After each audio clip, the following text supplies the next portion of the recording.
Exercise 2.3, question number 5. Find the range of each of the following functions. अब हमारे पास ये तीन रियल फंक्शंस दिए हैं, ये तीन रियल फंक्शंस हैं और हमें इन फंक्शंस की रेंज फाइंड करनी है। अब पहली बात यह है कि किसी भी रियल फंक्शन से डील करने से पहले हमें ग्राफ्स की नॉलेज होनी चाहिए, क्योंकि रियल फंक्शंस के कुछ पैरामीटर जैसे रेंज, डोमेन, स्लोप वगैरह जो आगे जाकर हम पढ़ेंगे, उन्हें निकालते समय ग्राफ से अगर हम उस फंक्शन को एनालाइज करें तो और भी ज़्यादा इजी वे में हम उन दिए गए पैरामीटर्स को फाइंड कर सकते हैं। तो इन तीनों में भी मैं ग्राफ्स का एक सिंपल यूज़ बताऊंगा ताकि हम गिवन डोमेन से दिए हुए फंक्शन की रेंज फाइंड कर सकें। तो हमारे पास पहला फंक्शन है F X is equals to 2 minus 3x। इसका मतलब ये एक स्पेशल टाइप का रिलेशन है from the set R cross R, क्योंकि रियल फंक्शंस तो वही होते हैं जो दो रियल नंबर्स के कार्टेशियन प्रोडक्ट से डिराइव होते हैं। तो ये वो स्पेशल टाइप का रिलेशन है जिसमें जो एक्स एलिमेंट है उसकी एक यूनिक इमेज ही हमें एफ एक्स में मिलेगी। मतलब एक्स की कोई भी वैल्यू रखने पर हमें एफ एक्स की दो वैल्यू नहीं मिल सकती। अगर एक्स को मैं यहाँ 1 रखूँ तो 2 माइनस 3 मुझे -1 ही मिलेगा। 1 रखने पर मुझे कुछ और एक्स्ट्रा वैल्यू नहीं मिल सकती। तो ये है एक स्पेशल टाइप का रिलेशन। अब हमें इस क्वेश्चन में x की वैल्यू दी है कि x should belong to real number, obviously क्योंकि पहला सेट रियल नंबर का है तो x should belong to real number. और दूसरी कंडीशन ये है कि x should be greater than 0। इसका मतलब x की पॉसिबल वैल्यूज हो सकती हैं जस्ट 0 से बड़ी value up to positive infinity, क्योंकि रियल नंबर लाइन कुछ इस तरीके की होती है -∞ से इन्फिनिटी तक और मिडिल में 0 होता है। इसके हिसाब से x की सारी वैल्यू होनी थी, लेकिन ये एक्स्ट्रा कंडीशन से हमें सिर्फ x की इतनी ही वैल्यू मिलेंगी विच इज़ 0 टू इन्फिनिटी, और उसमें भी 0 इंक्लूडेड नहीं है। अब अगर मैं इस फंक्शन का ग्राफ बनाना चाहूँ तो उस ग्राफ में मैं किस रीजन पर फोकस करूँगा। ये है x, ये है -x, और ये है फंक्शन ऑफ x जो कि हमें दिया है, और ये है नेगेटिव फंक्शन ऑफ x अगर इसकी नेगेटिव वैल्यू भी आए तो, और ये है मिडिल पॉइंट 0। तो एक तरीके से ये जो नंबर लाइन है ये दो एक्सिस में मैंने डिवाइड कर दी, एक x के लिए तो डोमेन हो गई है और इस एक्सिस पे हमारी रेंज आएगी। ये पूरी कोडोमेन है ये एक्सिस, और इसमें जो जो पॉइंट्स हमारी रेंज में आएंगे उसका हम ग्राफ प्लॉट करेंगे। अब पहले मैं ये देखता हूँ कि कॉमन पॉइंट 0 है, तो x की वैल्यू अगर मैं डोमेन की वैल्यू को 0 रखूँ तो मुझे रेंज की क्या वैल्यू मिल सकती है। एक्चुअली डोमेन की वैल्यू में 0 रख नहीं सकता क्योंकि वो इंक्लूडेड नहीं है, लेकिन फिर भी अगर इंक्लूडेड होता तो इस फंक्शन की क्या वैल्यू मिलती। फंक्शन ऑफ डोमेन की वैल्यू x की वैल्यू है 0। फंक्शन ऑफ 0 में x की जगह 0 पुट करता, सो 2 माइनस 3 इंटू 0 विच इज़ 2। तो 0 पर मुझे वैल्यू मिलती 2 यहाँ कहीं, क्योंकि ये पॉजिटिव साइड है फंक्शन की, लेकिन वो इंक्लूडेड नहीं है, तो मैं यहाँ पर एक ओपन डॉट बना देता हूँ। अगर ये डॉट इस तरीके से फिल्ड होता तो इंक्लूडेड होती वैल्यू, और अगर ये डॉट ऐसा हॉलो है तो वैल्यू एक्सक्लूडेड है। इसका मतलब ये जो पॉइंट 2 है एफ एक्स की वैल्यू, इधर पर फंक्शन की वैल्यू अनडिफाइंड है, तो वो 2 वैल्यू इस एफ एक्स में नहीं आएगी, लेकिन अप्रॉक्सीमेटली 2 के करीब वैल्यू होगी अगर हम 0 से जस्ट बड़ी वैल्यू लें तो।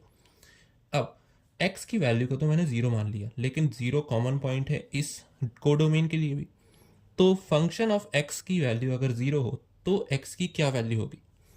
अब अगर फंक्शन ऑफ x ये ही मेरा 0 हो जाए, क्योंकि ये भी कॉमन पॉइंट है इसके साथ, तो x की क्या वैल्यू होगी वो इससे फाइंड होगी, क्योंकि फंक्शन ऑफ x है 2 माइनस 3x।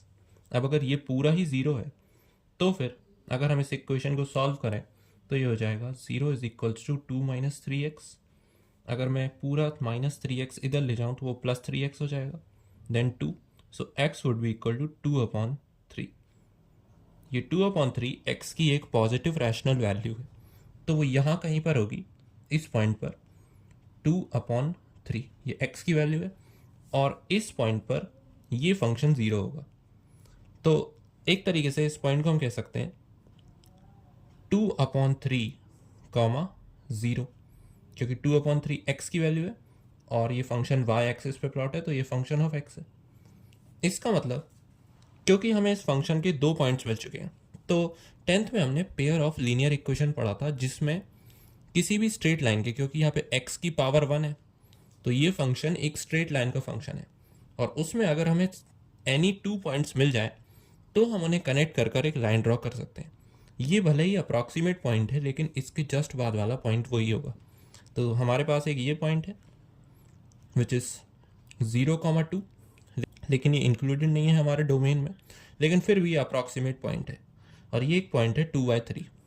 तो अगर इन 2 पॉइंट्स को हम कनेक्ट करें और एक स्ट्रेट लाइन ड्रॉ करें तो ये स्ट्रेट लाइन हमारे फंक्शन का ग्राफ होगी। ये पूरी स्ट्रेट लाइन इस फंक्शन का ग्राफ होगी, और हमने कोडोमेन के रूल्स को ब्रेक भी नहीं किया इस ग्राफ में। अब इस स्ट्रेट लाइन के ग्राफ से, क्योंकि ये फंक्शन का ही ग्राफ है, हम रेंज को बहुत इजीली फाइंड कर सकते हैं, क्योंकि नीचे side function of F x negative infinity को अप्रोच कर रहा है, क्योंकि ये नीचे एरो लगा है मतलब ये ख़त्म नहीं होगा, और कुछ हमें बाउंड इस पे दिया नहीं था, तो ये स्ट्रेट लाइन ऐसे नीचे कंटिन्यू होगी।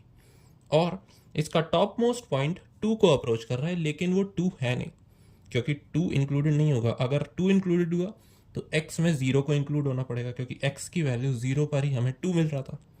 अगर 0 इंक्लूडेड नहीं है तो 2 भी इंक्लूडेड नहीं होगा।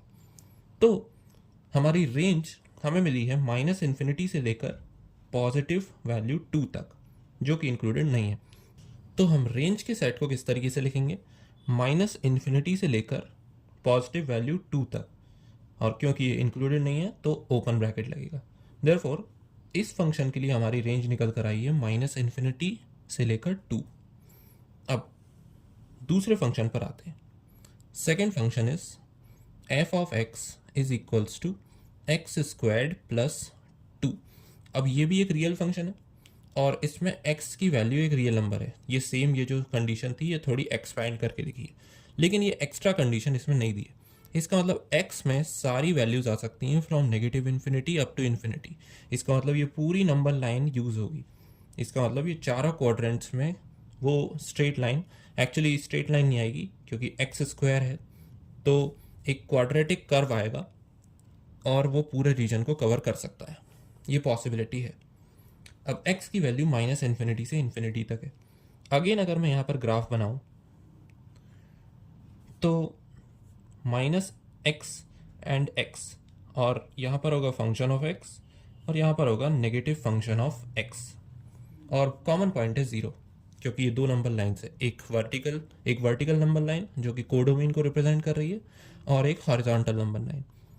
अब हमें ये देखना है कि मान लेते हैं इस कॉमन पॉइंट 0 को, अगर मैं x की वैल्यू में 0 पुट करूँ तो फंक्शन की वैल्यू क्या आएगी। तो फंक्शन में x की जगह मैं 0 पुट करूँ तो ये हो जाएगा 0² plus 2 which is equals to 2, और यहाँ पर कुछ एक्सक्लूडिंग कंडीशन तो है नहीं, तो फिर x की वैल्यू 0 पर हमें एग्जैक्ट पॉइंट मिलेगा 2। तो इसे हम इंक्लूड कर सकते हैं, क्योंकि ये अगर पूरा कवर्ड है तो ये इंक्लूडेड होगा, और ये पॉइंट है 2।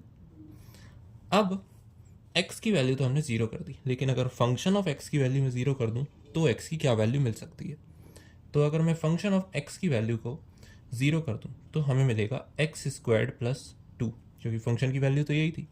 अब अगर हम ध्यान से देखें तो ये पूरा टर्म एक क्वाड्रेटिक इक्वेशन है, x² plus 2 is equal to 0। तो इसे मैं कैसे सॉल्व कर सकता हूँ। पहले तो इसका मैं डिस्क्रिमिनेंट फाइंड करता हूँ, d is equals to b² minus 4ac। Now इसमें b टर्म तो है नहीं तो 0 हो जाएगा, और -4 a की वैल्यू है 1 और c की वैल्यू है 2, तो ये -8 आ रहा है। अगर इसका डिस्क्रिमिनेंट -8 आ रहा है, इसका मतलब इसके रूट्स जो भी इसकी वैल्यूज़ हैं x की वो कॉम्प्लेक्स होंगी, और अगर x की वैल्यू कॉम्प्लेक्स है तो हम उसे इस हॉरिजॉन्टल नंबर लाइन पर प्लॉट नहीं कर सकते। क्यों? क्योंकि ये नंबर लाइन तो एक रियल नंबर लाइन है। तो कॉम्प्लेक्स वैल्यूज़ के लिए जो पूरा कर्व है हमारा, या तो इस रियल नंबर लाइन के ऊपर होगा या फिर इसके नीचे होगा। इसको इंटरसेक्ट वो नहीं कर सकता क्योंकि रूट्स में कॉम्प्लेक्स वैल्यूज़ आ रही हैं। अब ये देखने वाली बात है कि वो कर्व अपर पैराबोला होगा या लोअर पैराबोला। तो वो हम देख सकते हैं x² के कोएफिशिएंट से। अगर x² का कोएफिशिएंट देखा जाए तो वो है पॉजिटिव, क्योंकि वो 1 है, एक्स स्क्वायर का कोएफिशिएंट 1 है। और अगर पॉजिटिव कोएफिशिएंट हो तो हमें एक अपवर्ड पैराबोला मिलता है, और अगर नेगेटिव कोएफिशिएंट हो तो हमें एक डाउनवर्ड पैराबोला मिलता है। ये इक्वेशन एक पैराबोला की है, तो वो एक अपवर्ड पैराबोला होगा और उसका मिनिमम पॉइंट क्या होगा, 2। और मैं यहाँ से डायरेक्टली भी कह सकता था कि वो एक अपवर्ड पैराबोला है, क्योंकि अगर ये पॉइंट डाउनवर्ड पैराबोला का होता तो वो कुछ इस तरीके से जाता और वो एक्स एक्सिस को कट करता, क्योंकि पैराबोला कट तो कर नहीं सकता। इसका मतलब वो अपवर्ड पैराबोला ही है डेफिनेटली, और उसका मिनिमम पॉइंट है 2 और मैक्सिमम वो इनफाइनाइट पॉइंट्स तक जा सकता है। तो इस ग्राफ से हम इस फंक्शन की रेंज कैसे फाइंड कर सकते हैं। ये जो मिनिमम पॉइंट है 2, ये फंक्शन का मिनिमम पॉइंट है, और यहाँ एरो पॉजिटिव इन्फिनिटी की तरफ जा रहा है और इधर भी पॉजिटिव इन्फिनिटी की तरफ जा रहा है। इसका मतलब फंक्शन की वैल्यू रेंज कर रही है from 2 up to positive infinity. Therefore range will be equal to, starting is 2 और 2 इंक्लूडेड है क्योंकि ये डॉट कवर्ड है, और ending value is infinity. So 2 to infinity is the range for this given function x squared plus 2। अब हम आते हैं हमारे आखिरी फंक्शन पर, third, which is function of x is equals to x। ये सिंपली x ही दिया है और x एक रियल नंबर है, यहाँ पर भी दिया है, तो डोमेन हमारे पास पूरा रियल सेट है, माइनस इन्फिनिटी टू इन्फिनिटी। अब अगेन अगर हम ग्राफ ड्रॉ करें इस फंक्शन का, तो x minus x, function of x and negative function of x, और कॉमन पॉइंट है 0। तो सबसे पहले हम x की वैल्यू 0 पुट कर देखते हैं।